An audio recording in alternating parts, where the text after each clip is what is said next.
আমরা অবস্থান নির্দেশক নিয়ে এর আগে অনেক আলোচনা করেছি। তাদেরই একটি হলো আভ্যন্তরীণ শক্তি বা ইন্টারনাল এনার্জি ইউ।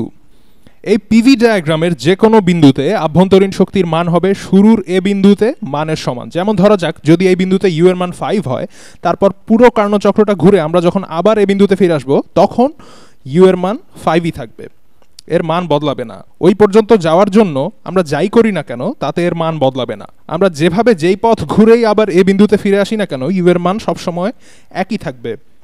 এটাই হলো এর অবস্থার নির্দেশক, যা শুধু এই পিভি ডায়াগ্রামে এর অবস্থানের উপর নির্ভর করবে, শুধুই অবস্থানের উপর নির্ভর করবে, কিভাবে আপনি সেখানে গেছেন তার উপর নয়। সেজন্যই তাপকে আমরা অবস্থা নির্দেশক হিসেবে ব্যবহার করতে পারি না। যেমন ধরুন যদি আমরা তাপকে কোনো অবস্থা নির্দেশক হিসেবে দেখাতে চাই, যার নাম দেয়া যাক হিট কন্টেন্ট বা অন্তর্নিহিত তাপ, আর আমরা বললাম যে অন্তর্নিহিত তাপের পরিবর্তন delta H C is equal to সিস্টেমে যুক্ত তাপ কিউ। এখন যদি আমরা আমাদের কার্ণচক্রটা দেখি তাহলে ধরা যাক এ বিন্দুতে আমাদের অন্তর্নিহিত তাপ ছিল 10, তারপর এখানে কিছু তাপ যোগ করা হয়েছে এ থেকে বিতে যাওয়ার পথে।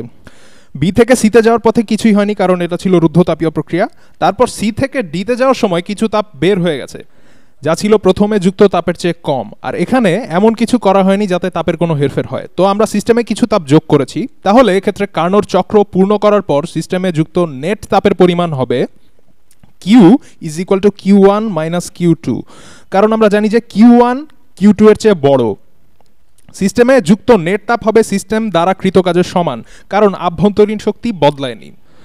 তাই আভ্যন্তরীণ শক্তির পরিবর্তন ডেল্টা ইউ এর মান যদি 0 হয়, ডেল্টা ইউ এর মান যদি 0 হয় তাহলে সিস্টেমে যুক্ত তাপ হবে সিস্টেম দ্বারা কৃত কাজের সমান। পুরো চক্রটা ঘোরার পরেও আভ্যন্তরীণ শক্তির কোনো পরিবর্তন হয়নি। আর সিস্টেম দ্বারা কৃত কাজ হলো এই দাগ দেওয়া অংশটুকু, আগেও আমরা আলোচনা করেছি এই চক্রের ভেতরের অংশের ক্ষেত্রফলটাই হলো সিস্টেম দ্বারা কৃত কাজ। এই একই মান হবে সিস্টেমে যুক্ত নেট তাপের সমান। তো যদি আমরা ওইটুকু তাপ সিস্টেমে যোগ করি আর আমরা এ বিন্দু থেকে শুরু করি যেখানে আমাদের তৈরি তাপীয় অবস্থা নির্দেশক হিট কন্টেন্ট বা অন্তর্নিহিত তাপের পরিমাণ 10, তাহলে পুরোটা ঘুরে আবার এতে আসলে তার মান হবে 10 প্লাস ডাব্লিউ, আবার ঘুরে আসলে তার মান হবে 10 প্লাস 2W, আবার ঘুরলে হবে 10 প্লাস 3W। তাই যৌক্তিকভাবেই এটা কখনো অবস্থা নির্দেশক হতে পারে না, কারণ ওই পর্যন্ত যেতে আমরা কি করছি এটা তার উপর নির্ভর করছে। এভাবে চক্রটা চলতে থাকলে প্রতিবার শুরুর বিন্দুতে ফিরে আসার পরও এর মানটা বাড়তেই থাকবে। তাই যৌক্তিকভাবে এই অন্তর্নিহিত তাপ বা হিট কন্টেন্ট কখনো বস্তুর তাপীয় অবস্থা নির্দেশক হতে পারে না, এমন হওয়া কখনোই সম্ভব নয়, ভুলে যান এসব।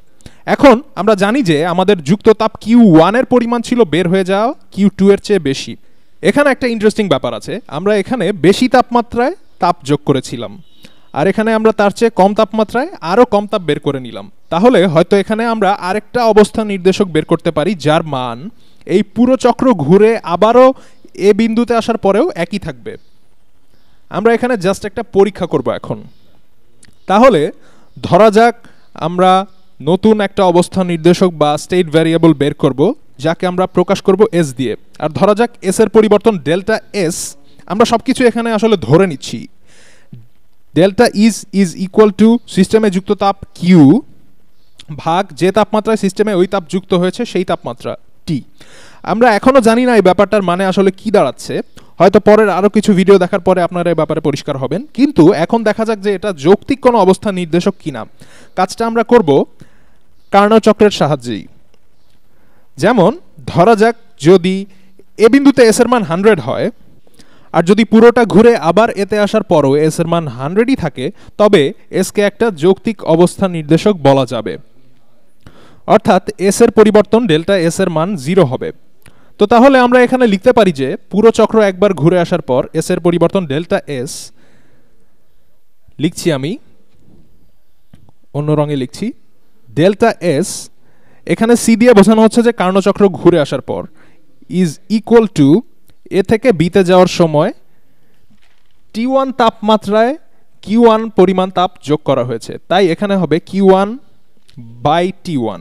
তারপর বি থেকে সিতে আমরা গিয়েছি রুদ্ধতাপীয় প্রক্রিয়ায়, এখানে তাপের কোনো আদান প্রদান হয়নি, তাহলে Q বাই T এর মান 0 হবে প্লাস 0। তারপর আমরা গিয়েছি সি থেকে ডিতে যেখানে আমাদের নতুন একটা তাপমাত্রা ছিল কারণ আমরা অন্য একটা সমষ্ণ রেখা পেয়েছি, তাই এখানে নিচে T2, আর সেখানে আমরা তাপ বের করে নিয়েছি কিন্তু এখানে মাইনাস দেব না, শুধু অন্য রঙে লিখে রাখি, এর মান আমরা পরে বের করব। তাহলে ধরা যাক এখানে Q2 তাপ আমরা যোগ করেছি এর মান আমরা পরে বের করে দেখাবো যে এটা ঋণাত্মক। আর তারপর শেষে আমরা ডি থেকে আবার এতে ফিরে গিয়েছি, আবার একটা রুদ্ধতাপীয় প্রক্রিয়ার সাহায্যে, অর্থাৎ তাপের কোনো আদান প্রদান হয়নি, তাই এখানেও জিরো হবে। জিরো হচ্ছে কারণ কোনো তাপ যেহেতু আদান প্রদান হয়নি, তাই কিউ এর মান জিরো। আর জিরোকে কোনো কিছু দিয়ে ভাগ করলে জিরো হবে, তাহলে এই পুরোটার মান জিরো হবে যদি ডেল্টা এস সি যৌক্তিক কোনো অবস্থা নির্দেশক হয় তবে। তাহলে দেখা যাক এর মান আসলেই কত আসে। তাহলে একবার কার্নো চক্র ঘুরে আসার পর আমাদের এই রহস্যময় অবস্থান নির্দেশক এস এর পরিবর্তন delta S C is equal to Q one by T one plus Q two by T two. পরে আমরা দেখব যে কিউ টু আসলে ঋণাত্মক। তো কিউ ওয়ানের মান আসলে কত? কিউ ওয়ানের মান এখন আমরা বের করব। এ থেকে বিতে যাওয়ার সময় তাপমাত্রা বদলায়নি, কারণ আভ্যন্তরীণ শক্তিও বদলায়নি। যেহেতু আভ্যন্তরীণ শক্তি বদলায়নি, অর্থাৎ যেহেতু ডেল্টা ইউ এর মান জিরো, তাই সিস্টেমে যুক্ত তাপ হবে সিস্টেম দ্বারা কৃত কাজের সমান। সেই কৃত কাজ হচ্ছে এই রেখার নিচের অংশের ক্ষেত্রফলের সমান। শুধু এই চক্রের ভেতরের অংশটুকু নয়, এই রেখার নিচের পুরোটা অংশের ক্ষেত্রফল। তাহলে দেখা যাক সেটা কি দাঁড়ায়। চলুন হিসাব করা যাক। তাহলে Q one is equal to A থেকে বিতে যেতে কৃত কাজ। আর কাজকে এভাবে লেখা যায় যে চাপ পি গুণ আয়তনের পরিবর্তন। আমরা এখানে একটু ক্যালকুলাসের সাহায্য নেব, তাই ক্ষুদ্র আয়তনের পরিবর্তনের জন্য আমি ডিভি লিখছি, অতি ক্ষুদ্র আয়তনের পরিবর্তন ডিভি। আর আমরা ইন্টিগ্রেশন করব এটাকে। এখানে ডিভি হচ্ছে এই ক্ষুদ্র আয়তনের পরিবর্তন, এর সাথে চাপ গুণ করলে সরু একটা আয়তক্ষেত্রের ক্ষেত্রফল পাওয়া যাবে, আর এভাবে সবগুলো আয়তক্ষেত্রের ক্ষেত্রফল যোগ করলেই তাপের পরিমাণটা পাওয়া যাবে। আর সেটাই আমরা করব ইন্টিগ্রেশনের মাধ্যমে। এখানে লিমিট হচ্ছে আমাদের এ বিন্দুতে আয়তন ভি এ থেকে বি বিন্দুতে আয়তন ভিবি পর্যন্ত। আর কিউ টু সমান কি হবে? কিউ টু এর মান আসলে একই রকম হবে, কিউ ওয়ানের মতো এটাও হবে সিস্টেম দ্বারা কৃত কাজ। এক্ষেত্রে এটা ঋণাত্মক হবে, কারণ সিস্টেমের ওপরে কাজ করা হয়েছে। এখানেই দেখা যাচ্ছে সি থেকে ডিতে যাওয়ার সময় কিউ টু তাপ সিস্টেম থেকে বের করে নেওয়া হয়েছিল। তাহলে এখানেও কাজ পিডিভিকে ইন্টিগ্রেশন করতে হবে। ইন্টিগ্রেশন করব আমরা ঠিক একইভাবে। আর এখানে লিমিট হচ্ছে সি বিন্দুতে আয়তন ভিসি থেকে ডি বিন্দুতে আয়তন ভিডি পর্যন্ত। তাহলে এই কিউ ওয়ান এবং কিউ টু এর মান এখন কিভাবে বের করব? এরকম জিনিস আমরা আগেও করেছি। এই দুই ক্ষেত্রেই এ থেকে বিতে আবার সি থেকে ডিতে যাওয়ার সময় আমরা গিয়েছি সমষ্ণ প্রক্রিয়ায়, তাই পরিবর্তন হয়েছে শুধুমাত্র আমাদের চাপ ও আয়তন, তাপমাত্রা কিন্তু বদলায়নি। এখন যদি আমরা আদর্শ গ্যাসের সূত্রটা দেখি, আদর্শ গ্যাসের সূত্রটা আমরা জানি। আদর্শ গ্যাসের সূত্রটা হচ্ছে PV is equal to NRT. এটার উভয় পক্ষকে আমরা ভি দিয়ে ভাগ করলে পাই P is equal to NRT divided by V. আর পি এর এই মানটা এই দুই ক্ষেত্রেই আমরা বসিয়ে দেব, অর্থাৎ আমরা পি কে ভি এর একটা ফাংশন হিসেবে প্রকাশ করছি। এখন আমরা এই রেখা দুটোর সমীকরণ পেয়ে গেলাম। তাহলে দেখা যাক হিসাব করলে কি আসে। তাহলে Q one is equal to integration V A থেকে ভিবি পর্যন্ত এন আর টি ভাগ ভি গুণ ডিভি, আর Q two is equal to integration VC থেকে ভিডি পর্যন্ত। একইভাবে এখানেও এন আর টি ভাগ ভি গুণ ডিভি, দুটো হিসেব আমি একসাথেই করব, তাহলে বুঝতে সুবিধা হবে যে আসলে দুটো জিনিস একই। তাহলে এরপর আমরা কি করব? আমরা জানি যে দুই ক্ষেত্রেই আমরা সমষ্ণ প্রক্রিয়ার ভেতর দিয়ে যাচ্ছি, তাহলে আমাদের তাপমাত্রা দুটো স্থির। যখন আমরা ভি এ থেকে ভিবিতে যাচ্ছি তখন রিজার্ভারের কারণে আমাদের তাপমাত্রা ছিল টি ওয়ান, আর ভিসি থেকে ভিডিতে যাওয়ার সময় আমাদের তাপমাত্রা ছিল টি টু রিজার্ভারের কারণেই। এখানেই দেখা যাচ্ছে সি থেকে ডিতে যাওয়ার সময় টি টু, আর একইভাবে টি ওয়ান ছিল এ থেকে বিতে যাওয়ার সময়। দুই ক্ষেত্রেই পুরোটা সময় টি ওয়ান টি টু স্থির ছিল। তাহলে এখানে এন ধ্রুবক, আর ধ্রুবক, এন হচ্ছে এখানে মোল সংখ্যা, আর তাপমাত্রাও ধ্রুবক, তাহলে তারা বাইরে চলে আসবে। তাহলে Q one is equal to আমরা লিখতে পারি N R T one integration V A থেকে ভিবি পর্যন্ত 1/v dv, আর কিউ টু হবে একইভাবে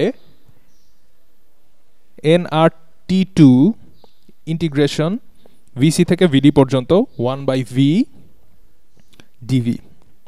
আর এরপর হিসাবটা খুবই সহজ, 1/v এর অ্যান্টি ডেরিভেটিভ হচ্ছে ln v, তাহলে আমরা পাবো q1 is equal two nRT1 গুণ ln v। এর মান vb তে যত হবে তা থেকে v এর মানটা বিয়োগ হবে, আর q2, আচ্ছা আগে এদিকটা শেষ করে নেই, তাহলে এটা সমান আমরা পাবো ln vb minus ln va, তার মানে শেষ পর্যন্ত আসবে ln vb ভাগ va গুণ nRT1। এটাই হলো q1 এর মান। আর একইভাবে q2 এর মান আসবে q2 ইজ ইকুয়াল টু, আমরা পাবো হচ্ছে nRT2। আর এখানে আগেরটার সাথে পার্থক্য শুধু একটাই, এখানে আগে ছিল vb আর এখানে vd, তাহলে একবারই করে ফেলি।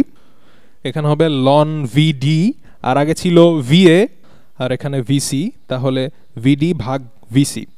তো এখানে আমরা বের করতে চাচ্ছিটা আসলে কি? আমি বলেছিলাম যে এটার মান যাই হোক না কেন এটা তখনই যৌক্তিক কোনো অবস্থা নির্দেশক হবে যখন কার্নোর চক্র একবার ঘুরে আসার পর এই s এর পরিবর্তন শূন্য হবে, অর্থাৎ এই দুটোর যোগফল 0 হতে হবে। q1/t1 প্লাস q2/t2 এর মান 0 হতে হবে। তাহলে চলুন দেখা যাক। তাহলে q1/t1 সমান হবে এটা ভাগ t1, t1 চলে যাবে, আর q2 ভাগ t2 সমান হবে এটা ভাগ t2, t2 চলে যাবে। তাহলে কার্নোর চক্র একবার ঘুরে আসার পর আমাদের এই অবস্থান নির্দেশকের মানের পরিবর্তন সমান হবে q1/t1 plus q2/t2 is equal two nr, লিখছি আমি nr গুণ ln vb ভাগ va, এখান থেকে পাচ্ছি এটা, আর প্লাস q2/t2 হবে nr গুণ ln vd ভাগ va। তাহলে সরি একটু ভুল হয়ে গেছে, এখানে হবে vc আর এখানে হবে va। তাহলে এবার এটা সমান হবে nr কে যদি কমন নেই আমরা, তবে nr আর সূত্র অনুযায়ী ln a plus ln b সমান লেখা যায় ln ab। তাহলে আমরা এখান থেকে লিখতে পারি ln vb ভাগ va গুণ